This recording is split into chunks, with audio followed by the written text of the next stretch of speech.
श्रोताओं, मैं डायरेक्टर मुकेश गंभीर आज फिर से स्टूडियो में एक ऐसे विशेष मेहमान से मुखातिब होने जा रहा हूं जिनकी हमें मुद्दत से स्टूडियो में आने का इंतज़ार था। साथियों, श्री डी.के. शर्मा जो एक डिस्टिंग्विश्ड सुप्रीम कोर्ट के एडवोकेट हैं और प्रैक्टिस में आने से पहले हरियाणा जुडिशरी में आपका बड़ा ही इम्पोर्टेंट रोल रहा है, आज हम आपको रूबरू करा रहे हैं एक ऐसे शख्सियत से जो प्रोफेशन में बहुत एफिशिएंट है, लेकिन हम्बलनेस में उनका मुकाबला नहीं है। मैं अक्सर कहा करता हूँ कि वो शख्स जो तुमसे झुक के मिला होगा, यकीनन उसका कद बड़ा होगा, यकीनन उसका कद बड़ा होगा। तो साथियों, इस बड़े कद की शख्सियत श्री डी.के. शर्मा का हम अपने स्टूडियो में बहुत दिल से स्वागत करते हैं, आभार प्रकट करते हैं कि अपने व्यस्त जीवन में से समय निकालकर आज ये हमारे साथ आए हैं। शर्मा जी, आपका बहुत बहुत धन्यवाद, बहुत बहुत आभार। साथियों, मैं समझ नहीं पा रहा कि इनके कौन से पहलू को मैं पहले आपके सम्मुख उजागर करूं, लेकिन लेते हैं उस प्रथम चरण को जब श्री डी.के. शर्मा हरियाणा की जुडिशरी में काम कर चुके हैं। शर्मा जी, आप कृपया हमारे श्रोताओं को बताने का कष्ट करें कि आप हरियाणा जुडिशरी में कब से कब तक रहे और कितने साल का आपको जुडिशरी में अनुभव है, क्योंकि मैं समझता हूँ एडवोकेट बनने से पहले, प्रैक्टिस करने से पहले अगर आप बहुत बारीकी से of the other side of the table को जान लेते हैं तो आपको वकालत करने में भी बहुत आसानी होती है, क्योंकि आप परिचित हो जाते हैं उस मेंटल एटीट्यूड से जब आप एक जज की कुर्सी पर बैठ चुके होते हैं। तो कृपया हमारे श्रोताओं को बताने का कष्ट करें कि आप हरियाणा जुडिशरी में कब से कब तक हैं। देखिए श्रोताओं, मैं आज गंभीर साहब ने जो मेरे बारे में बात बताई है, मैं आपको स्पष्ट करना चाहूँगा कि मैं एक बहुत ही छोटा सा आदमी हूँ। एक छोटे से हरियाणा के गांव में मेरा जन्म हुआ है और मैं तुलसीदास जी की उस बात को बड़ी गहराई से समझता हूँ और अप्लाई करता हूँ कि मैं तो एक तुलसी, एक तिनके के बराबर हूँ और जो कुछ परमपिता परमात्मा ने आशीर्वाद स्वरूप मुझे दिया है, मैं उसको जनता में देने का प्रयास करता हूँ। जहाँ तक गंभीर साहब ने मेरे जुडिशरी के बारे में मेरे से सवाल किया, तो मैं आपको बताना चाहूँगा कि जब मैं गांव में था और पढ़ाई करता था तो मेरा सपना सिर्फ इतना था कि मुझे कोई सरकारी नौकरी मिल जाए।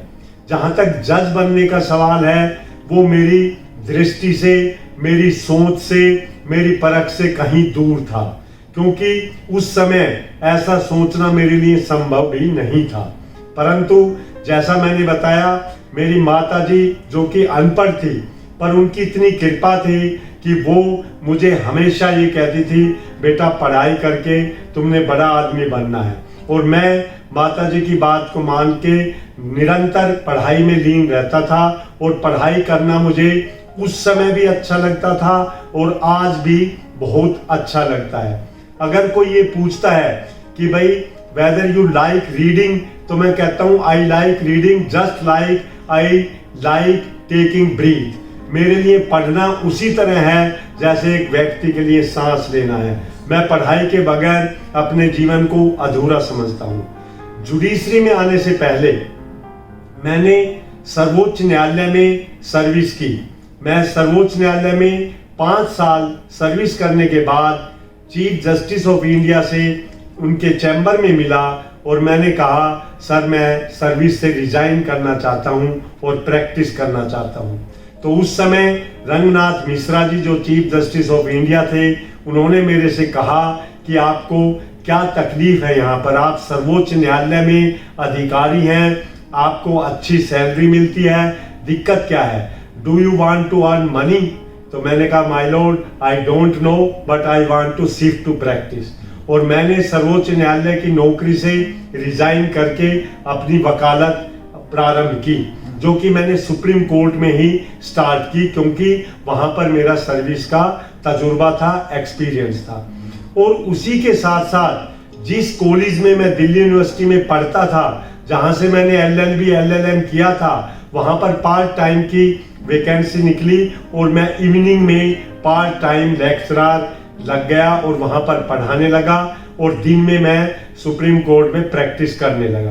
परंतु मेरी माताजी पिताजी गांव में उनकी इच्छा थी कि हमारा बेटा जज बने, तो परमात्मा ने उस बात को भी सुना। जैसे हरियाणा में जुडिशरी का एग्जाम हुआ, मैं जुडिशरी में अपीयर हुआ और उसमें मैं सिलेक्ट हुआ। उसके बाद मैंने फरीदाबाद, सोनीपत, बहादुरगढ़, गुड़गांव, NCR में अपना कार्यकाल किया और इस दौरान अनफॉर्चुनेटली मेरे माताजी और पिताजी चले गए और उसके बाद मैंने फिर निश्चय किया कि अब मैं जुडिशरी में और ज़्यादा दिन नहीं रहूँगा, क्योंकि मेरे जो कर्म भूमि है जिसमें मैं एंजॉय करता हूँ, जो मेरा एक पैशन है, वो मेरा सुप्रीम कोर्ट में वकालत है। और मैंने उसको मानते हुए अपने बड़े भाइयों से बात की और सबने मेरा साथ दिया और मैंने उस नौकरी से रिजाइन करके दोबारा से सर्वोच्च न्यायालय में प्रैक्टिस आरंभ कर दी। मैं वहां पर एडवोकेट ऑन रिकॉर्ड हूं, अपने सभी केसेस खुद हैंडल करता हूं और आज परमात्मा की कृपा से मेरी लॉ फर्म है और साउथ दिल्ली में मेरा ऑफिस है। श्रोताओं, आपने देखा और मेरा ये मानना है कि बड़े से बड़ी उड़ान के लिए सिर्फ परों की जरूरत नहीं होती, उसके लिए हौसले चाहिए होते हैं। ऐसा हौसला कि जब चाहे आप प्रैक्टिस में उतर जाओ और जब चाहे आप जुडिशरी का एग्जाम दें और क्वालिफाई कर लें, ऐसा एक अनूठा उदाहरण मैं सब समझता हूँ श्री DK शर्मा हमारे सामने प्रस्तुत करते हैं। शर्मा जी, आप साधुवाद के, मुबारक के पात्र हैं कि आप इतनी स्मूथली आप शुरुआत प्रैक्टिस से करते हैं, उसके बाद कंपटीशन देते हैं, हरियाणा जुडिशरी में आ जाते हैं और उसके बाद पुनः रिजाइन करके आप फिर से सुप्रीम कोर्ट की प्रैक्टिस में लग जाते हैं। वाकई ही ये एक ऐसी बात है जो रेयर लोगों में देखने को मिलती है। शर्मा जी, मैं आपसे जानना चाहूँगा कि हरियाणा में कितने साल आपने जुडिशियल सर्विसेज में सेवा दी है? देखिए, जैसा अभी गंभीर साहब ने मेरे बारे में बताया कि ये एग्जाम्पल रेयर है, इसमें मैं व्यूवर्स को, श्रोताओं को एक बात कहना चाहूँगा और मैं इसमें बड़ा फर्म बिलीव करता हूँ कि हमारे जीवन में जो 6 चीजें हैं वो ईश्वर के हाथ में होती हैं जी। रामचरितमानस में दोहा नंबर 171 है, जिसका योग 9 होता है और 9 एक पूर्ण अंक है जो कि पूर्ण सच्चाई होता है जी। उसमें तुलसीदास जी ने कहा है कि भगवान राम के पिता दशरथ की मृत्यु हो जाती है जी। आप सोचिए, वो भगवान के पिता हैं और उनकी मृत्यु हो रही है जी। और भरत वहां पर बुरी तरह से विलाप कर रहे हैं, रो रहे हैं जी। और कह रहे हैं कि आप तो मन में कह रहे हैं कि आप तो भगवान हैं, राम हैं, तो आपके होते हुए हमारे पिता कैसे मर सकते हैं। तो उसी समय वहां पर ऋषि मुनि आते हैं, वशिष्ठ जो कि खुद ब्रह्मा जी के पुत्र हैं, और उनके मुखार बिंद से ये दोहा आता है। वो कहते हैं, सुनु भरत भावी परबल, सुनु भरत भावी परबल, बिलखु कहे मुनिराज। जीवन मृत्यु लाभ हानि जस अप जस विधि हाथ। वो कहते हैं भरत सुनो ध्यान से, ये 6 चीजें जीवन मृत्यु लाभ हानि यश अपयश ये परमात्मा के हाथ है और कर्मों के अधीन है। अगर आप कर्म अच्छे करते हैं और भगवान को वो कर्म अच्छे लगते हैं, आपको लाभ आपको यश अपने आप मिलता चला जाएगा। परंतु आपके कर्म अच्छे नहीं है और कोई इस प्रकार की दिक्कत है तो आपको नुकसान अपयश मिलता चला जाएगा। इसलिए 6 चीजें भगवान के हाथ हैं और मैं ये मान के चलता हूं कि अगर भगवान ने मुझे न्यायाधीश का पद दिया, उनकी इच्छा थी, उन्होंने कहा आप वापिस आके अपनी वकालत का कार्य करिए, उनकी इच्छा थी। दिल्ली यूनिवर्सिटी में मैंने पढ़ाया लॉ प्रोफेसर, उनकी इच्छा थी। मैंने कानून की कई किताबें लिखी जो मैं मानता हूं कि मैं वो लिख ही नहीं सकता था कि वर्ल्ड के number 1 publisher Thomson and router USA ने मेरी बुक को पब्लिश किया। ये सब भगवान की कृपा थी। और जहां तक जुडिशरी का सवाल है, मैं अल्पकाल यानी कि सिर्फ केवल 9 वर्ष तक मैं जुडिशरी में रहा और उसके बाद मैंने फिर रिजाइन करके अपनी कर्म भूमि को अपनाया। जी देखो श्रोताओं, जो एक नेक और परमात्मा में विश्वास रखने वाला प्राणी होता है, इसलिए अपनी बात शुरू करने से पहले ही मैंने आपसे एक शेर कहा था कि वो शख्स जो तुमसे झुक के मिला होगा, यकीनन उसका कद तुमसे बड़ा होगा। मैं पुनः इसी बात को स्थापित करता हूं कि बड़े कद के ये शर्मा जी एक ऐसे प्राणी हैं जो सारी अपनी अचीवमेंट का श्रेय परमात्मा को दे रहे हैं और स्वयं को कर्ता ना मानकर बल्कि दृष्टा के रूप में बात कर रहे हैं। और किस तरह से एक एक बात पर इनको रामायण की छुपाई याद हो आती है। तो साथियों, अगर कोई व्यक्ति विशेष इस पद पर पहुंचता है तो डेफिनेटली उसके पीछे उसकी साधना, उसके संस्कार, उसकी मेहनत काम कर रही होती है। इसलिए ऐसे लोग अक्सर ये कहते हैं, शर्मा जी मैं भी ये बात कहा करता हूं कि तेरे सजदे में सर को नवाऊं तो क्यों ना नवाऊं, और तेरे सजदे में गीत गाऊं तो क्यों ना गाऊं। तूने भी तो झोलियां भर भर के नवाजा है मुझको, तू ही बता तेरे सजदे में गीत गाऊं तो क्यों ना गाऊं, तेरे सजदे में गीत गाऊं तो क्यों ना गाऊं। बहुत श्रोताओं, शर्मा जी उन सुप्रीम कोर्ट के रेयर वकीलों में से हैं जो सारा श्रेय परमात्मा को देते हैं। मेहनत इनकी है, या सारा श्रेय वो अपने माता जी को देते हैं। उनका आशीर्वाद इनके ऊपर ऐसा रहा। मुझे तो स्वयं आज बहुत सी बातें पता लग रही हैं कि आपने LLM भी किया हुआ है। ये भी पता आज लग रहा है कि भाई आपने लॉ पर बुक्स भी लिखी हुई हैं।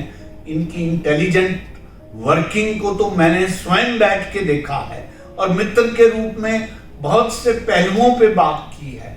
इनकी ब्राइटनेस, इनकी इंटरप्रिटेशन लॉ को तो मैं इनके समीप बैठ के समझता रहा, लेकिन आज इनके गुणों का जो बखान मुझे सुनने को मिल रहा है और वो भी इन्हीं के जुबानी, तो मैं समझता हूँ कि वाकई हमारे लिए, हमारे स्टूडियो के लिए ये एक बहुत ही प्रिविलेज की बात है कि आज श्री वी.के. शर्मा जी हमारे बीच में बैठे हैं। शर्मा जी, मैं आपसे गुजारिश करूंगा कि हमारे श्रोताओं को इस बात के लिए भी आप स्पष्ट करें, क्योंकि आम तौर पर कहीं ना कहीं देर सवेर सभी हिंदुस्तान के लोगों को कोर्ट्स के साथ वास्ता पड़ता है। एक साधारण नागरिक के तौर पर इन सदस्यों को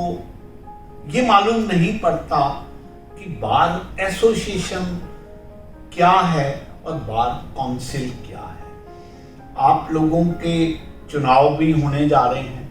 कृपया उस संदर्भ को ध्यान में रखते हुए आप बताने का कष्ट करें कि बार एसोसिएशन में और बार काउंसिल में क्या अंतर है विज़ सुप्रीम कोर्ट, ताकि साधारण व्यक्ति ये समझ सके कि अगर किसी को अपने वकील के साथ कोई कंप्लेंट है, कोई ग्रीवेंस है, तो वो कहाँ जाके उसका सल्यूशन पा सकता है, कैसे अपनी बात का, अपने शक का निवारण कर सकता है। कृपया साधारण हमारे ऑडियंस के लिए इस बात को बताने का कष्ट करें। देखिए गंभीर साहब, आपने एक बहुत ही अहम मुद्दा, जो कि हर व्यक्ति को, जिसका भी किसी प्रकार से भी कोर्ट से, केस से, वकील से, न्यायाधीश से कोई भी संबंध है, उसके जीवन में उसको यह समझना बड़ा आवश्यक है कि बार काउंसिल, बार एसोसिएशन क्या होती हैं, अधिवक्तागण इसके लिए जो इलेक्शन होता है उसमें क्यों भाग लेते हैं, क्या उसकी महत्वता है, और आम जनता को, एक आम नागरिक को इसके क्या फायदे नुकसान है। तो मैं इसको मोटे तौर पर ये बताऊंगा कि जो बार काउंसिल और बार एसोसिएशन है उसमें एक बहुत बड़ा अंतर है। बार काउंसिल एक स्टैट्यूटरी बॉडी होती है जो कि वकीलों की ही बॉडी होती है, परंतु वकीलों का रजिस्ट्रेशन, उन पे डिसिप्लिनरी एक्शन, उनके लाइसेंस को सस्पेंड करना, उन पे किसी तरह का भी एक्शन लेना, ये सब बार काउंसिल के अंतर्गत आते हैं। और हर स्टेट की अपनी एक बार काउंसिल होती है। वो स्टेट की बार काउंसिल के रिप्रेजेंटेटिव जाके एक बार काउंसिल ऑफ इंडिया बनाते हैं, और बार काउंसिल ऑफ इंडिया पूरे देश के लिए वकीलों से रिलेटेड पॉलिसीज डिसीजन लेती है कि भाई क्या ड्रेस होगी, कैसे उनका कोड होगा, क्या उनका व्यवहार होगा, किस प्रकार वो एडवर्टाइजमेंट कर सकेंगे या नहीं कर सकेंगे।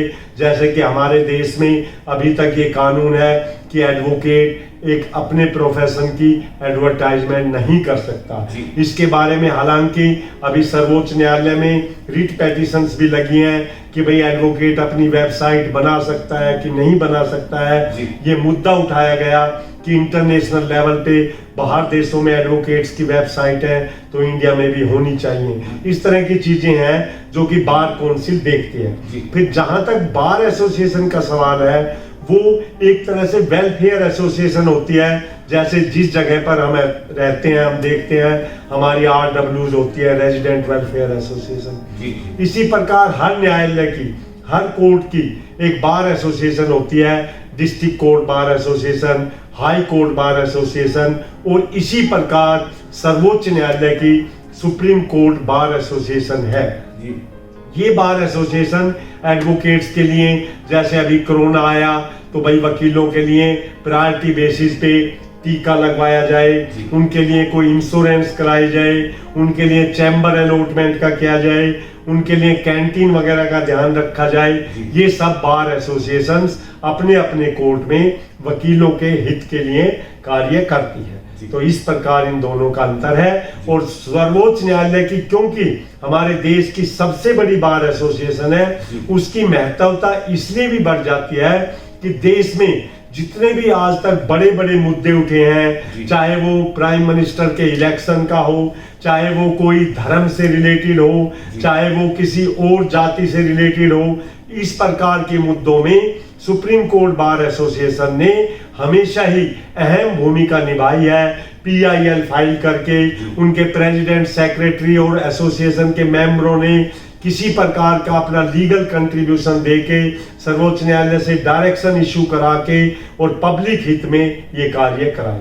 जी शर्मा जी, आपने बड़े स्पष्ट ढंग से ये अंतर स्पष्ट किया। क्या आप बताना चाहेंगे कि आने वाले समय में आप भी कोई चुनाव लड़ने जा रहे हैं? देखिए, मैं जब जज था जुडिशरी में जी, तो मैं आपको एक और बात बताऊंगा, शायद आपकी नोटिस में ना हो। हमारे जजिज एसोसिएशन के भी इलेक्शन होते हैं। और मैं हरियाणा जजिज एसोसिएशन में ज्वाइंट सेक्रेटरी रहा हूं, और हमने कई रिट पेटिशन हाई कोर्ट में लगाई।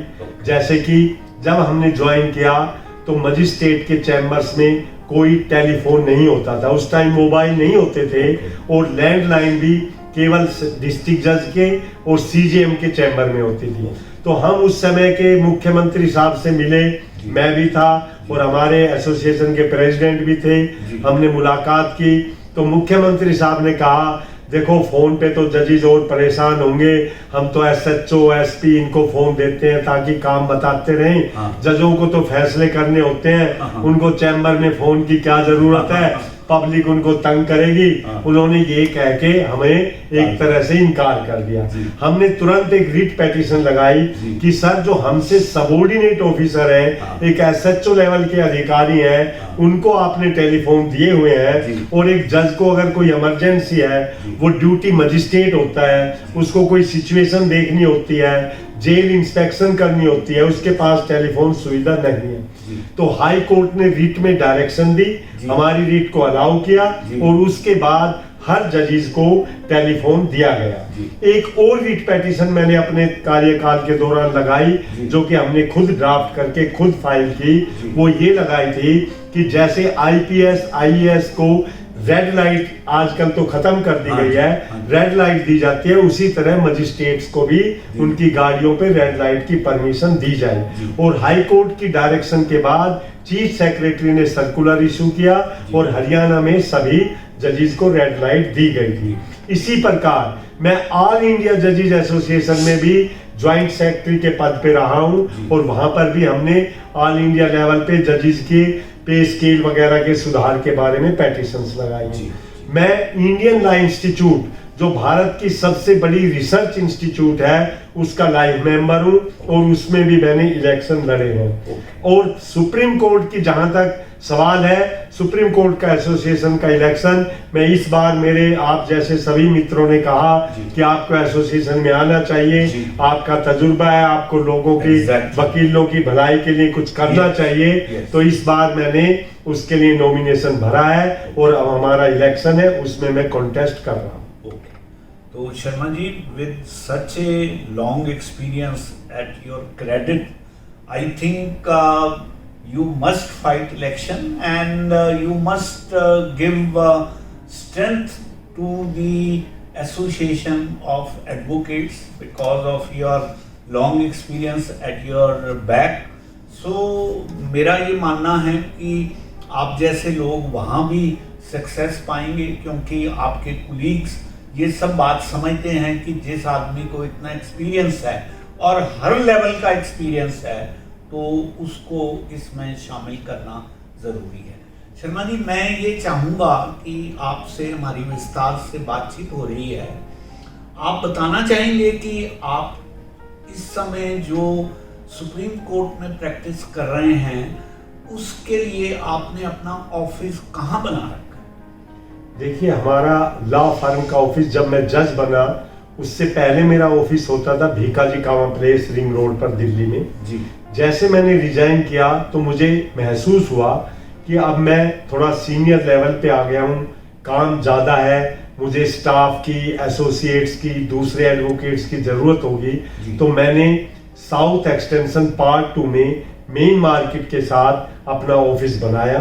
आज मेरी लॉ फर्म का ऑफिस साउथ एक्स पार्ट 2 में C14 नंबर पर है मार्केट के साथ, और मेरे साथ 10-15 वहां पर एसोसिएट एडवोकेट्स, पूरा स्टाफ, पूरा हमारा सिस्टम है। जैसे कि सर्वोच्च न्यायालय में केस फाइल करने के लिए एडवोकेट ऑन रिकॉर्ड का होना जरूरी होता है। हमारे पास, मैं खुद एडवोकेट ऑन रिकॉर्ड हूँ, हमारे एसोसिएशन में सीनियर एडवोकेट्स हैं, और हमारी एसोसिएशन में आज जो हम एक लॉ फर्म चला रहे हैं, हमारा गुड़गांव राजीव चौक पे लीगल फर्स्ट के नाम से हमने ऑफिस बनाया है। गुड़गांव में हमारा ऑफिस है, चेन्नई में हमारा ऑफिस है। इस तरह हम परमात्मा की कृपा से हर शहर में अपने ऑफिस का विस्तार कर रहे हैं। बहुत बढ़िया बात है। शर्मा जी, थोड़ा सा मुझे ये भी बताने का कष्ट करें कि क्या प्रोसीजर रहता है। एक साधारण आदमी, मान लीजिए हाई कोर्ट में या डिस्ट्रिक्ट कोर्ट में अगर वो अपना केस हार जाता है तो उसको सुप्रीम कोर्ट में जाना है, तो पहले वो क्या आपके एसोसिएट्स या आपके जो नीचे काम करने वाले एडवोकेट्स हैं उनके पास आते हैं कि weather this case fulfill the criteria for application into Supreme Court or not, या डायरेक्टली आप कोई भी व्यक्ति आए आप उसका केस सुप्रीम कोर्ट में डाल दें? देखिए, आपने एक बहुत ही आम जनता से जुड़ा हुआ ऐसा मुद्दा उठाया है जी। जिसको आम तौर पर लोग नहीं जानते। जी। आपने देखा होगा, हम भी सुनते हैं, अगर छोटे से गांव में कोई छोटी सी भी लड़ाई होती है जी। तो व्यक्ति कहता है मैं तुझे सुप्रीम कोर्ट तक देख लूंगा। जी। वो ये मानता है कि उसका अधिकार है कि वो सुप्रीम कोर्ट तक अपने केस को ले जा सकता है। जी। परंतु मैं अपने संविधान के हिसाब से बताना चाहूंगा कि हमारे संविधान में जो सिस्टम है उसमें जो हाई कोर्ट का फैसला है वो एक तरह से फाइनल समझा जाता है। जी। सर्वोच्च न्यायालय में मंडे और फ्राइडे मिसलेनियस डे होता है, जिसको आम भाषा में हम कच्ची पेशी कहते हैं। जी। और 95% के करीब जी। केसेस फर्स्ट डेट पे सुप्रीम कोर्ट डिसमिस कर देता है। जी। अब अगर हम इसका दूसरा पहलू देखें तो लोग कहते हैं भाई हम इतनी फीस दे के सुप्रीम कोर्ट गए हैं, इतना टाइम लगाया है और सुप्रीम कोर्ट ने हमारा केस सुना ही नहीं, फर्स्ट डेट पे डिसमिस कर दिया। परंतु उसका एक बहुत बड़ा कारण है। कारण क्या है कि सुप्रीम कोर्ट को एक कॉन्स्टिट्यूशनल कोर्ट माना गया है कि सुप्रीम कोर्ट वो मुद्दे डिसाइड करेगा जो पूरे देश के लिए कानून की व्याख्या करेंगे, ना कि इंडिविजुअल केसेस की लड़ाई को सुप्रीम कोर्ट निपटाएगा। सुप्रीम कोर्ट, हमारा संविधान ये कहता है कि हाई कोर्ट उसके लिए फाइनल कोर्ट है। अब कौन से मुद्दे सुप्रीम कोर्ट में जाएंगे? सुप्रीम कोर्ट में आपको राइट टू अपील नहीं है। जैसे कि हम कहते हैं भाई आप डिस्ट्रिक्ट कोर्ट से आगे हाई कोर्ट में अपील कर दीजिए, RFA, RSA, regular first appeal, regular second appeal. Supreme court में आप देखेंगे ऐसा कुछ नहीं है। तो फिर हम सुप्रीम कोर्ट जाएं कैसे? हमारे संविधान में वहां पे CPC CRPC लागू नहीं होती कि भाई ये सेक्शन कहता है अपील कर दो और आप सुप्रीम कोर्ट चले जाएंगे। वहां पे संविधान में आर्टिकल 134, 133 जो संविधान के वो ये कहती है कि अगर कोई ऐसा मुद्दा है जिसपे हाई कोर्ट आपको एक सर्टिफिकेट देता है कि ये मुद्दा सुप्रीम कोर्ट में सुनने लायक है, आप वो सर्टिफिकेट लेके आएंगे तो सुप्रीम कोर्ट आपकी अपील सुनेगा। किन मुद्दों पर हाई कोर्ट सर्टिफिकेट देता है? आपने कोई मुद्दा हाई कोर्ट के सामने उठाया, हाई कोर्ट ने वो मुद्दा आपका नहीं माना, अब आप सुप्रीम कोर्ट में जाना चाहते हैं। आप कहते हैं देखिए माय लॉर्ड, आपने मेरे मुद्दा मेरे खिलाफ डिसाइड कर दिया, परंतु बॉम्बे हाई कोर्ट इसी मुद्दे पर ये कहता है कि मेरे फेवर में होना चाहिए। एक हाई कोर्ट मेरे अगेंस्ट कह रहा है, एक फेवर में कह रहा है, तो आप मुझे सर्टिफिकेट दीजिए ताकि सर्वोच्च न्यायालय पूरे देश के लिए इस मुद्दे को सेटल कर सके। तो जहां पर डिफरेंट हाई कोर्ट के डिफरेंट ओपिनियन होते हैं वहां पर एक सर्टिफिकेट दिया जाता है हाई कोर्ट द्वारा और उसके बेस पर सुप्रीम कोर्ट में अपील लगती है। एक रास्ता तो ये है।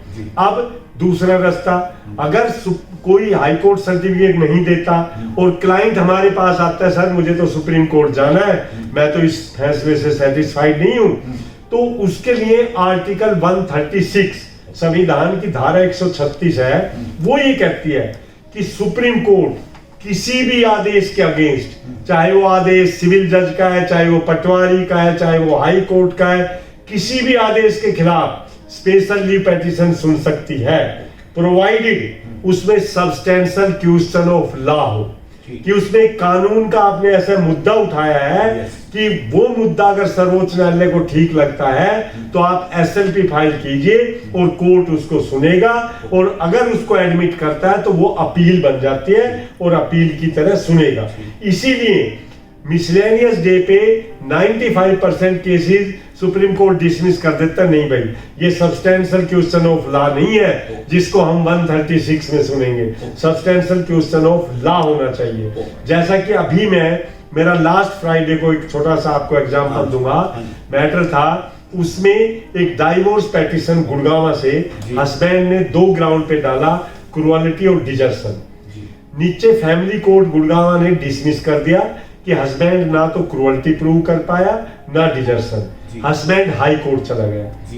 हाई कोर्ट में सुनवाई करते करते 10-12 साल में उसका नंबर आया एडमिट के बाद, और जिस समय हाई कोर्ट जज ने सुना तो हाई कोर्ट ने कहा भाई ठीक है ये बात तो ठीक है, पर नवंबर 2003 से ये अलग रह रहे हैं, 18 साल से अलग है, तो it is irretrievable break down of marriage.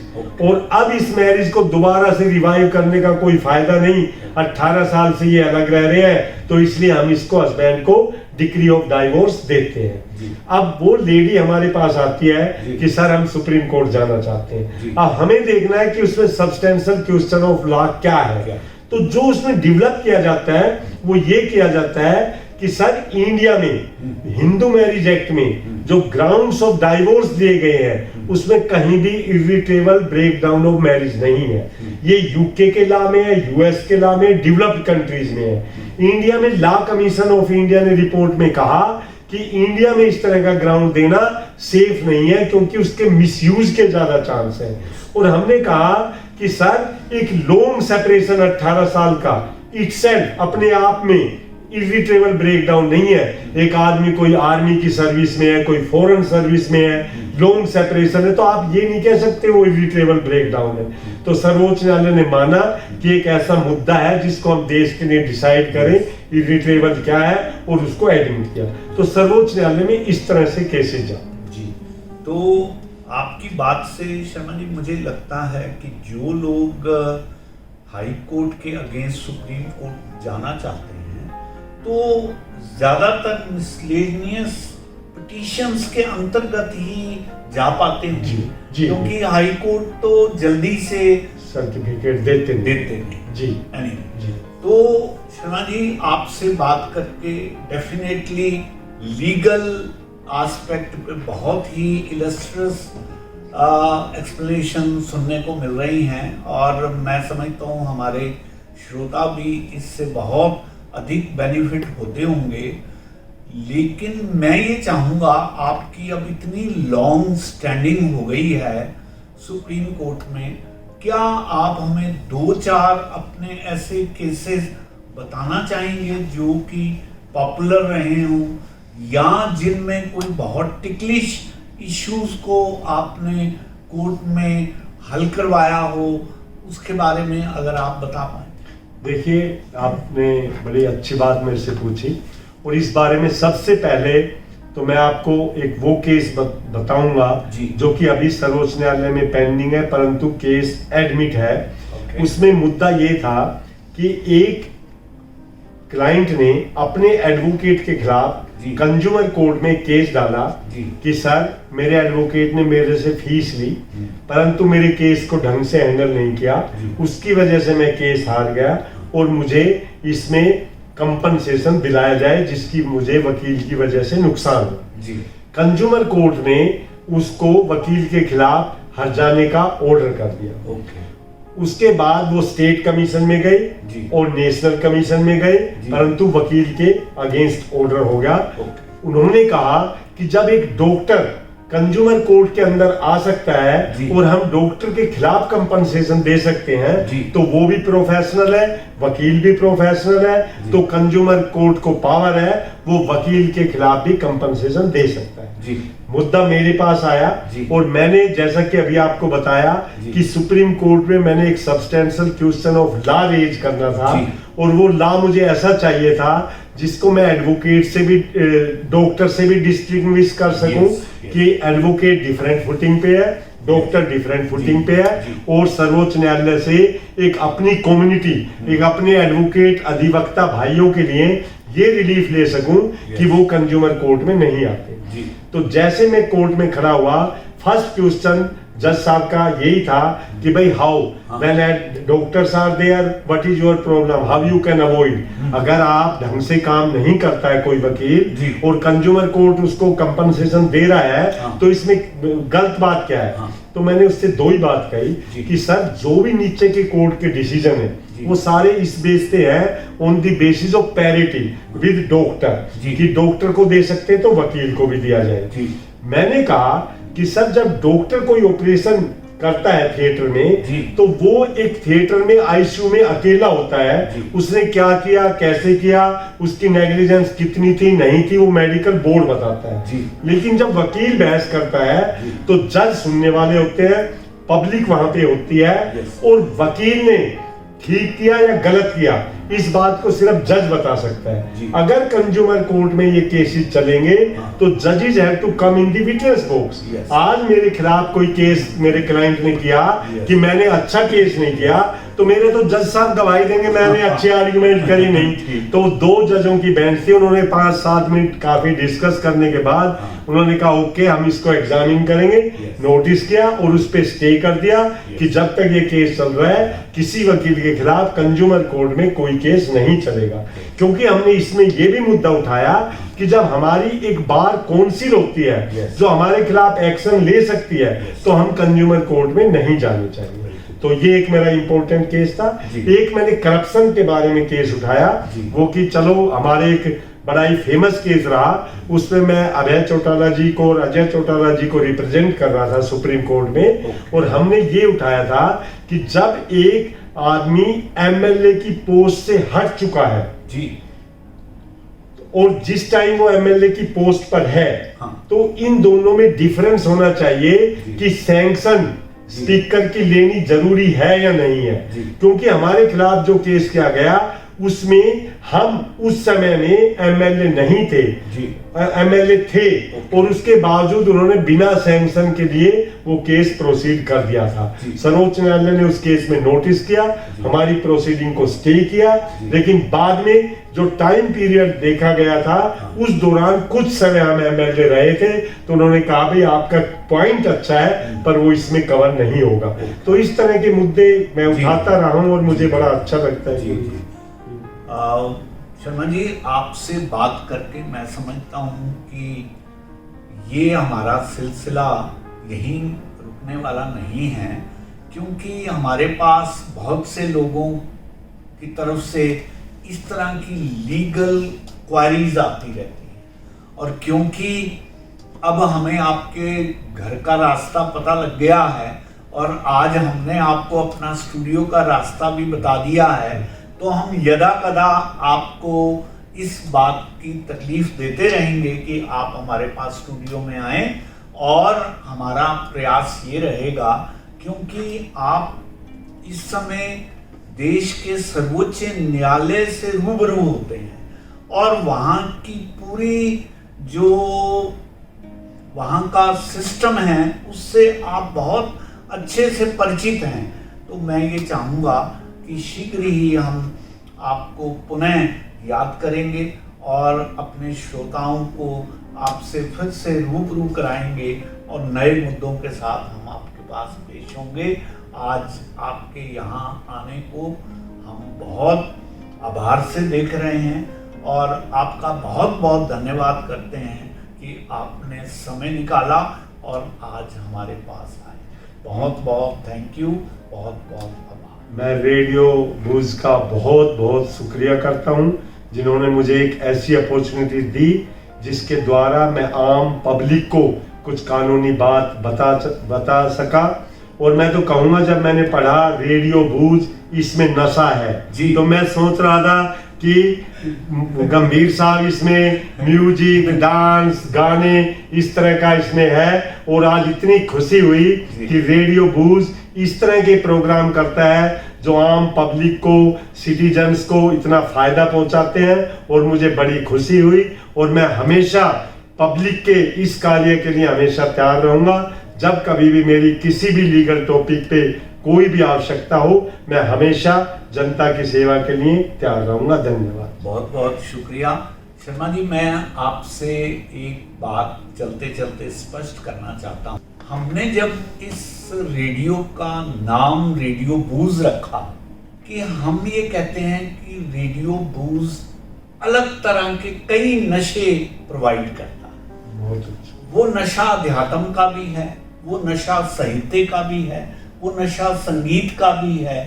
और सबसे बड़ी बात, अगर आप मुझसे एक पंक्ति में पूछें कि आपके रेडियो का लक्ष्य क्या है, तो हमारा लक्ष्य है consistent awareness among the people. Very good. लोगों में सतत रूप से जागृत करना हमारा लक्ष्य है। बहुत अच्छा। और ये जागृत हम फिजिकल प्लेन पे भी करते हैं, मेंटल प्लेन पे भी करते हैं, अध्यात्म के प्लेन पे भी करते हैं और इस तरह से चहुमुखी विकास की तरफ हम आज के मनुष्य को ले जाना चाहते हैं। उसमें आप जैसे लोगों का सहयोग मिलता है तो हम भी गदगद हो जाते हैं, क्योंकि हमारा लक्ष्य जो है वो पूरा होता है।